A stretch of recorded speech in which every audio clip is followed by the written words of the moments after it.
La dernière fois que nous avions pris des nouvelles d'Alwinker, le bateau viking en construction dans les ateliers de l'Alefpa à Petit-Fort-Philippe, il ressemblait à ça, une sorte de squelette de bois.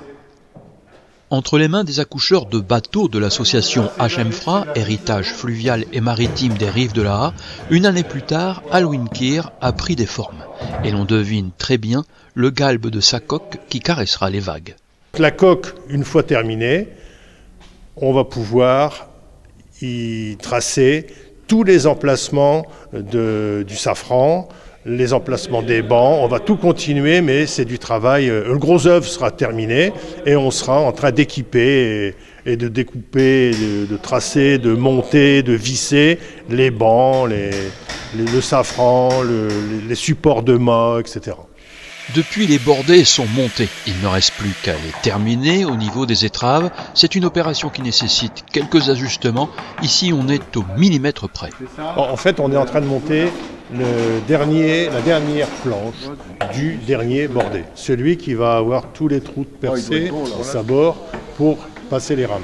Et maintenant, là, ça va être super.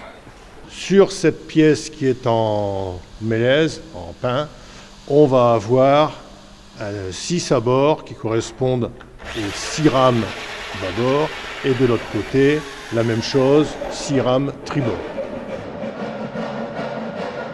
Le dernier bordé étant fixé, maintenant on va fixer une lisse en dessous qui permettra d'y mettre les boucliers de façon à avoir un bateau viking d'apparat, on va dire. Un bateau viking d'apparat de près de 2 tonnes sans l'équipage, avec une motorisation hybride qui repose sur la force de 12 rameurs et le souffle du vent dans sa voile dont le mât sera installé une fois sorti de l'atelier. On a quasiment terminé le bateau. Tout ce qui est gréement, c'est-à-dire toutes les fixations de voile, tout ce qui est mât, etc., viendront après. Ça sera fait en extérieur.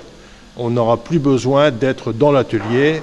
Pour marquer son attachement à ces villes marraines, Alwinker portera gravés en proue et en poupe des signes distinctifs. Les dernières pièces qui restent à faire, c'est 4 pièces qui seront faites en hêtre. Sur l'une sera sculpté le calvaire de Grandfort, sur l'autre le phare de Gravelines. Et à l'arrière, on va faire l'inverse. Alwinker va quitter l'atelier dans un peu plus d'1 mois pour rejoindre un quai confidentiel sur la Ha où il recevra ses derniers équipements. Il sera ainsi à coup sûr le plus beau des bateaux pour son baptême officiel le 2 juillet prochain.